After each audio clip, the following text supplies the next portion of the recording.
Gopi Jana Vallabha Girivaradhari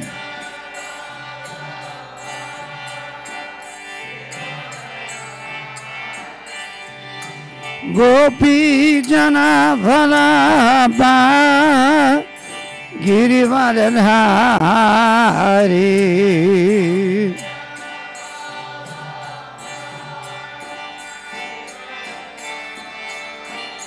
Jasodanandana Brajajana Ranjana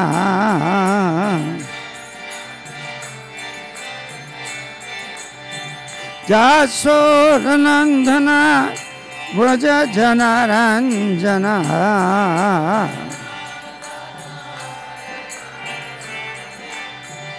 Jamuna Tira Vana Chari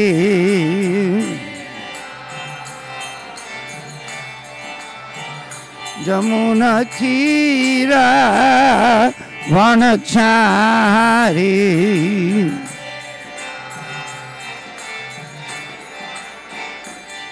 Jaya Radha Madhava Kunja Vihari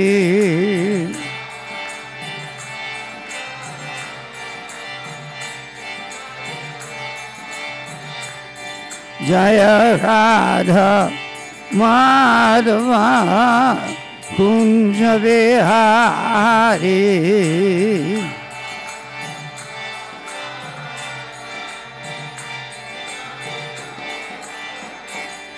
Jaya Radha Madhava Kunja Vihari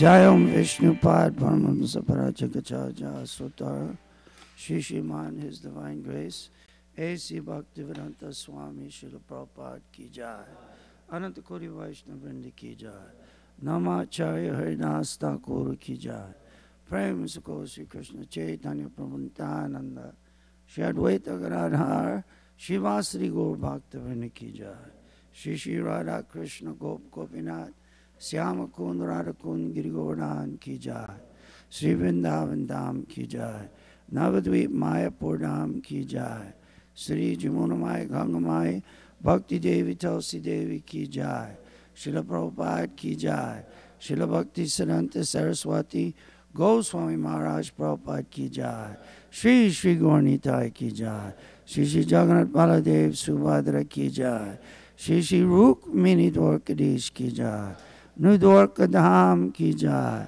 Gaur Premananda Haribo. All glories is some of the devotees. All glories is some of the devotees. All glories the assembled devotees. Jai Sri Sri Guru and Gauranga.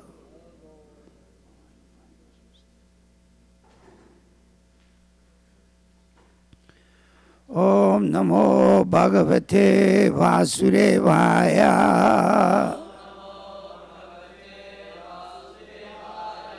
Om Namo Bhagavate Vasudevaya.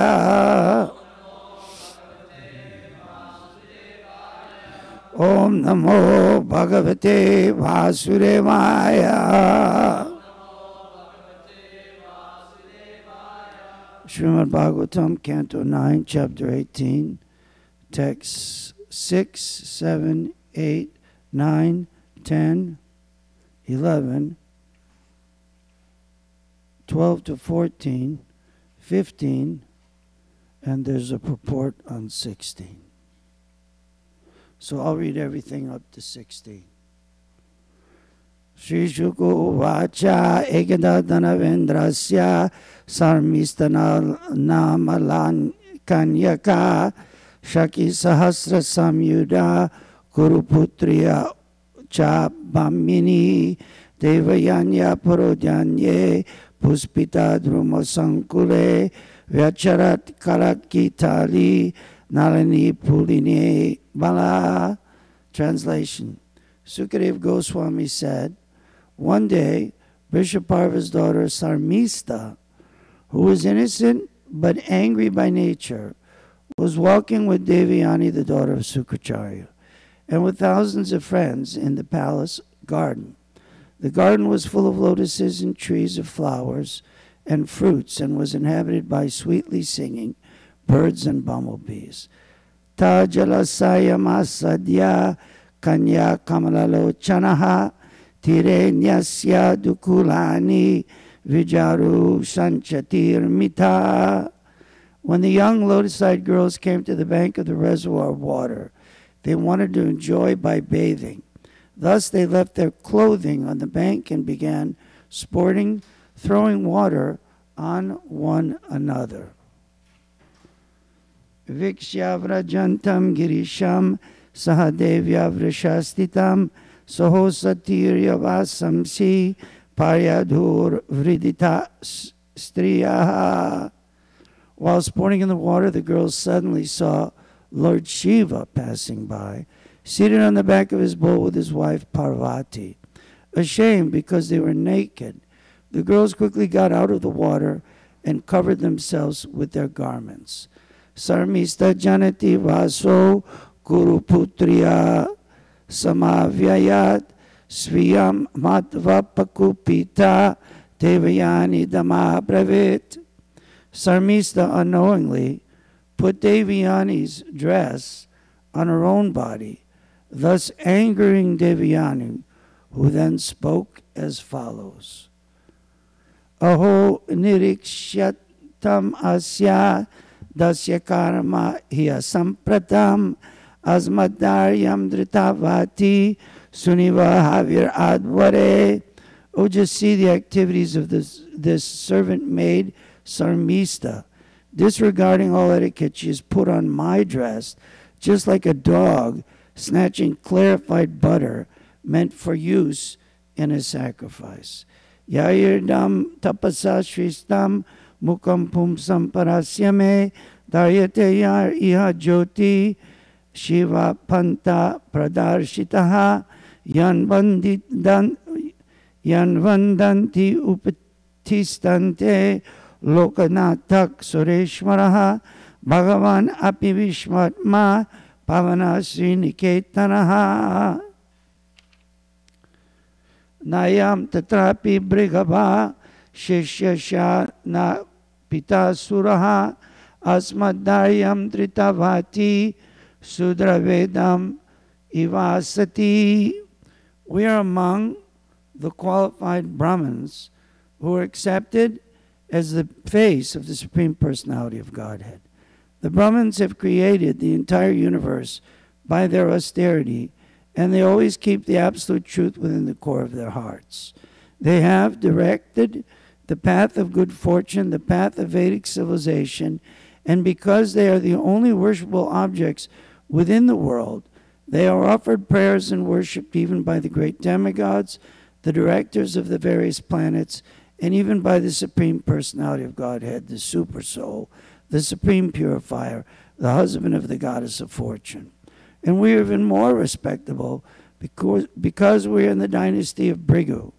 Although this woman's father, being among the demons, is our disciple, she has put on my dress exactly like a Sudra, taking charge of Vedic knowledge.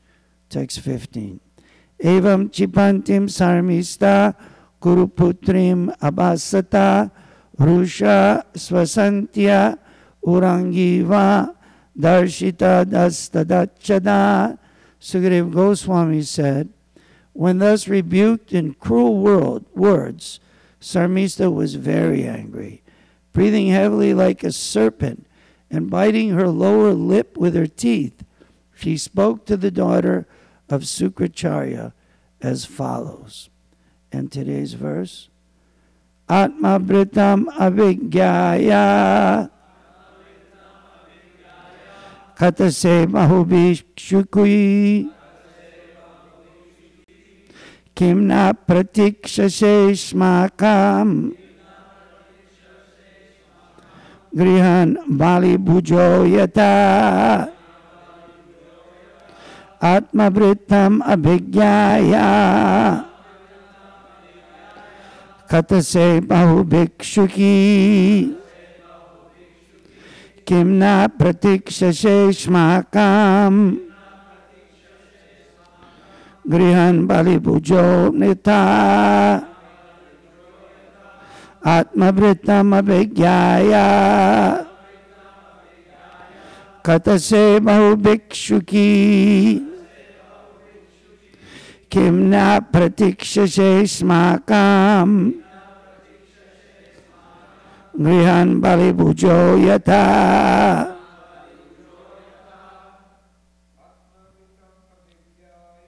atmavrittam abhigyaya patase bahu bhikshuki kimna pratikshase smakam kimram bali pujo yata atmavrittam abhigyaya patase bahu bhikshuki kimna pratikshase smakam Gyan bali pujo yata atmavrittam abhigyaya katase bahu bhikshuki na pratikshase smakam grihan bali pujo yata atmavrittam abhigyana se bahu bhikshuki kimna pratikshase smakam yan bali pujo yata atmavrittam abhigyaya katase bahu bhikshuki kimna pratikshate smakam Gyan bali pujo yukta Mataji's. Atmavrittam abhigyaya tase bahu bhikshuki kimna pratikshase smakam Gyan bali pujo yata atmavrittam abhigyaya katase bahu bhikshuki kimna pratikshase smakam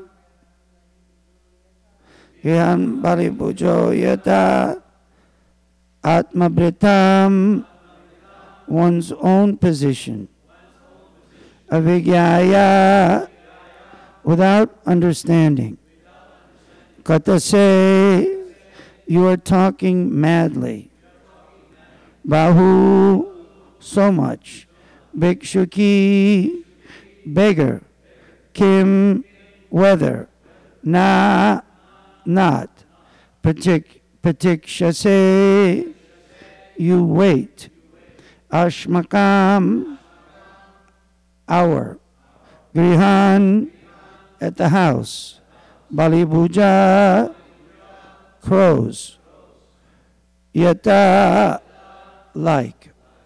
Translation: you beggar, since you don't understand your position, why should you unnecessarily talk so much? Don't all of you wait at our house, depending on us for your livelihood, like crows? Purport by Srila Prabhupada. Crows have no independent life. They fully depend on the remnants of foodstuffs thrown by householders into the garbage tank. Therefore, because a Brahmin depends on his disciples, when Sarmista was heavily rebuked by Devayani, she charged Devayani with belonging to a family of crow-like beggars. It is the nature of women to fight verbally at even a slight provocation. As we see from the incident, this has been their nature for a long, long time. No offense intended. Translation, Atmavritam avigyaya katase bahubhikshuki kimna pratikshashe smakam grihan bali bujo yata. You beggars, since you don't understand your position, why should you unnecessarily talk so much? Don't all of you wait at our house, depending on us for your livelihood like crows. Om Jnana Timirandasya Gyananjana Shalakaya Chaksur Unmilitam Jena Tasmai Sri Gurave Namah. I was born in the darkness of ignorance, and my spiritual master opened my eyes with the torchlight of knowledge. I offer my respectful obeisances unto his lotus feet. So herein, the argument of Samista and Devayani begins. And as we'll see, as the chapter develops, it goes from a verbal offense into some physical offenses. Prabhupada states this is the nature of women. This is the nature of materialistic women. Our devotee women are goddesses of fortune. They don't ever fight. I've never heard of such a thing as women fighting. Have you, Savas, in our Krishna consciousness movement? I've seen some brahmacharis fight, but I've never. So, materialistically speaking, women as a class may be prone to such a bodily concept of life in the materialistic sense, as a man is, in the materialistic sense, prone to sense gratification. That is called vain or vanity. The BBT has just produced a new book called Vanity Karma, which is based on the teachings of Ecclesiastes, the Bhagavad Gita commentary on the teachings of the Old Testament Ecclesiastes. And in that book of the Old Testament, Koheleth says, vanity of vanities, oh the vanity, the start of Ecclesiastes, the first chapter. And this vanity does not mean the vanity like a person sitting in front of a mirror, man or woman, and combing their hair and trimming their eyebrows and getting rid of their nose hairs for 45 minutes to an hour. They have a name for that kind of chair and mirror. I think it's called a vanity. It's called a vanity because it's meant for vanity. But this kind of vanity that Koheleth, who is described to be the son of King David and King of Israel, who is actually King Solomon. This Koheleth, speaker of Ecclesiastes, he says that the vanity of vanities is actually that all is not. And that is also our philosophy. He says that although he was the son of King David and had all the riches in the world, he had all the sense gratification of the opposite sex. He had all of the pleasures, so-called, of this material world. All was in vain. That is the vanity. All was a waste of time. Shrama eva hi kevalam. All was simply useless. This is also conclusion of Srimad Bhagavatam Bhagavad Gita. But at the end of Ecclesiastes, the narrator takes over and says, because this material world is useless, you won't find pleasure. No matter how many wives you have, how many husbands you have, how much riches you have, how much adoration, profit, and distinction you have, you won't find any happiness. Therefore, the narrator says, therefore, obey the commandments of God and hear from Him. So that's interesting conclusion Old Testament gives. But our Bhagavad Gita, as explained in the book Vanity Karma, our Vedic conclusion gives a detailed description of Shravanam, Kirtanam, Vishnu Smaranam, Parasevanam, Archanam, Vandanam, Dasyam, Sakyam, Atmani Veda. Hearing, chanting, worshiping, serving, praying. Myself, when I was 12, 13, 14 years old, I studied the Orthodox version of this Old Testament. And I wasn't very interested in their philosophy or their saying how the material world was useless. I was more interested one day in a year in the temple. The Orthodox, maybe you know Brigupati, they have a festival one day a year called Simchas Torah. It means happy scriptures, happy Bhagavatam, happy Old Testament. And on that day, all the old men who can barely walk, of course, who are we to criticize them? All the old men get up with the Torah and dance around singing the mantra, Utsa Eitza Vitufor, Dabra Davar Velo Yakum, Kie Manukeo. And they start out very slow. Utsa Eitza Vitufor, Dabra Davar Velo Yakum, Utsa Eitza Vitufor, Dabra Davar Velo Yakum. And after 10, 15, Utsa Eitza Vitufor, and they're carrying the Bible and spinning, dancing, jumping, literally. And when I saw that, I saw that's what I'm into. Some 5 years later, 4 years later, I saw people on the street every day. Not once in a year, happy Torah. Every day, happy Srimad Bhagavatam. Confirmed.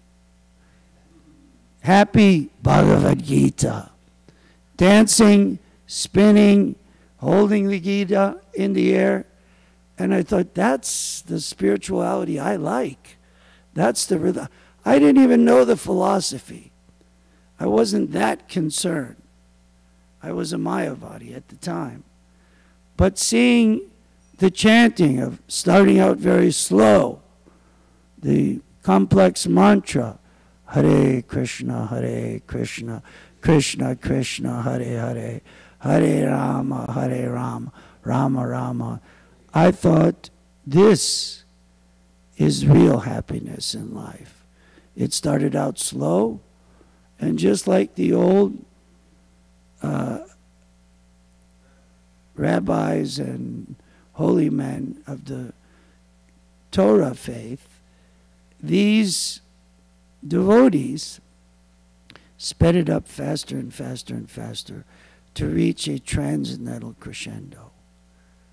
So the conclusion, even though the Old Testament says all is vain, all is for naught, you won't find happiness. King Solomon was so wealthy.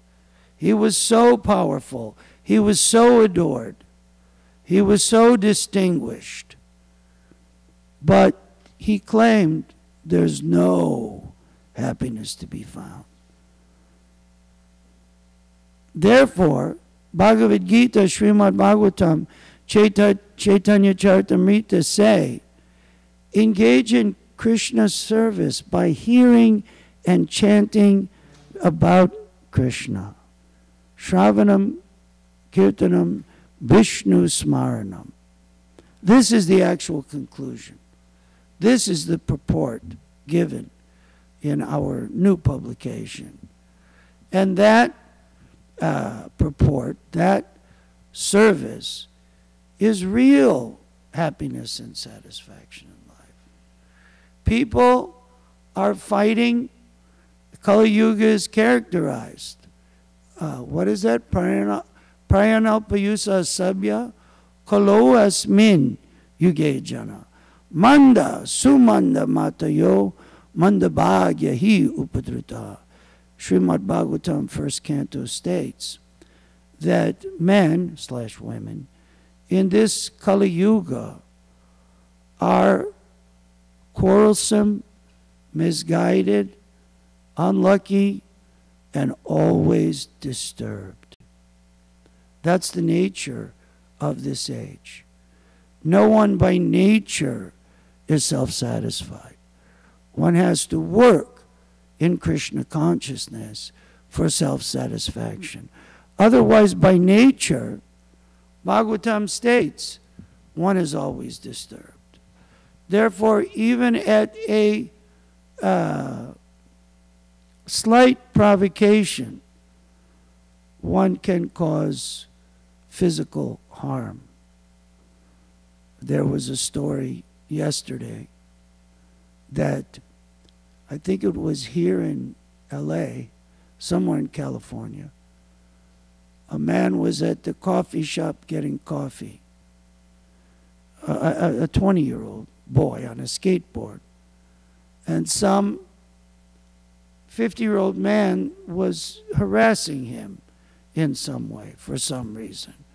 Because that's his nature. That is the nature of the material world. So, as he approached to strike the younger gentleman, the 20-year-old, he picked his skateboard up off the floor and beat him on top of the head 1, 2, 3 times. Finished. As they say in my country, muerte, dead. This is the nature of... You say one word. You looking at me? You talking to me? We were just in Georgia. It's not exactly like that in Georgia. But people are arguing at trifles. Their football team loses, my football team loses, your football team wins. There's a massacre, perhaps. So many stories of stadiums or towns that are lit afire, even if they win. What to speak if they lose? I can't remember exactly. I think it was some hockey last year. Somebody, I think the winners tore the town up and lit police cars, buildings, gas stations on fire. So this is the nature of the material world. I'm envious of you, you're envious of me. Everyone is full of vain ideas and vanity that ultimately they understand. I'm not getting anything out of this. Friends take someone to the national park or the local park. It's so fun, it's so nice, it's so wonderful, and they don't understand, they don't see anything in it. They don't get any thrill. Even one great poet wrote a song, modern day song, entitled, "The Thrill is Gone." We won't mention any deeper, but that's the nature of the material world. After a little bit, thrill is gone. Prabhupada said, you eat 1 sweet, 2 sweet, 3, finished. That's it, no more. That's the nature of the material world. Therefore, Srimad Bhagavatam, Bhagavad Gita's conclusion is take up our eternal activity. Take up that activity which is Divyam Putrakayena Sadyam Sudyad Yasmad Brahma Sokyam Twanantam. Take up that activity which is eternal and continues forever. Take to Krishna consciousness. Take to chanting, dancing, and feasting. Prabhupada said, our activities are simply recreation. You sing, chant, you dance. Who doesn't want to dance? And when you get tired of singing and dancing, eat prasad. Who can ask for? That's life. This is life. Life isn't struggle for existence, survival of the fittest. And therefore, we're very thankful. We give great thanks.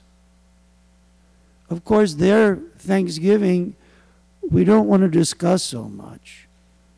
Because actually, as we have read, the person who so-called discovered America, he was so bewildered, he thought it was India. He was going to India in search of spices. And he wound up on the shores of the East Coast. And he called the people who lived here Indians, because he thought he was in India. And they made the Indians their slaves. They tortured them, they raped and pillaged. And the whole history of the Puritans' treatment of the Indians is not what's in the school books. You want the real history, we can discuss it over prasadam at Govinda's all day. Therefore, real thanksgiving is to give thanks to Krishna. And Krishna is giving thanks to all of his devotees. Just like in this material world, now it is the, what do you call, PC, when you meet a soldier from the United States Army, Navy, Marines, or Air Force. Thank you for your service. Judah Karma, thank you for your service. This is our devotees, we should be saying. All of you who go on Sankirtan, you're the soldiers of the Krishna consciousness movement. Thank you for your service. All of the cooks in the kitchen and the pujaris and persons in the pujari cooking, thank you for your service. All of the administrators and all of the service providers in the temple, all of those who are preaching in different thank you for your service. All together, thank you for your service. This is giving thanks. Thanksgiving, we thank in a devotional way. Each and every one of you, as one of our dear God brother sannyasis oftentimes says, all of you ki jai. Thank you for your service. Prabhupada says, I have to thank you more for engaging in the service of Srila Bhaktisiddhanta Saraswati. What is that quote exactly? I have to thank you more because you have served my spiritual master. Help me serve the mission of my spiritual master. Therefore, I have to thank you more. That's thanksgiving. Of course, for Vaishnavas, Thanksgiving's every day. But if we ate that much every day, we'd have a serious problem. Very serious. So we celebrate along with the materialistic persons in a devotional way. Give thanks to Krishna. Give thanks to all of his servants who have done such wonderful service. Thank you for your service. who's doing more service than the Vaishnavas? Even materialistic persons in the interfaith society said the people who are doing the most service is ISKCON, Hare Krishna movement. They bring us food, they chant, they engage us in dancing. Who else can do such nice service? And they're giving diplomas and certificates to the Hare Krishna movement for thanking them for their service of prasad, books, Harinam, dancing, everything that we do. So we have to continue our service eternally. That is the real thanksgiving. And we have to give thanks to Krishna and Srila Prabhupada, Srila Bhaktisiddhanta Saraswati Thakur, for giving us this opportunity for engaging in service. And we're being thanked by Prabhupada. We're being thanked by Lord Krishna. He's blessing us constantly. He's giving blessing. Yes, I'm going to put you in a most difficult situation to see how you handle it. And that's my blessing. In different ways, Krishna blesses. You don't need this part of your body? Let's see how you serve me without this. This is going on. So that service attitude and thankfulness to Krishna, whatever He awards us, He so-called punishes us, it's all transcendental reward. And we thank Lord Krishna. And Krishna is thanking all of you for your divine, loving service. All glories to Sri Guru and Gauranga.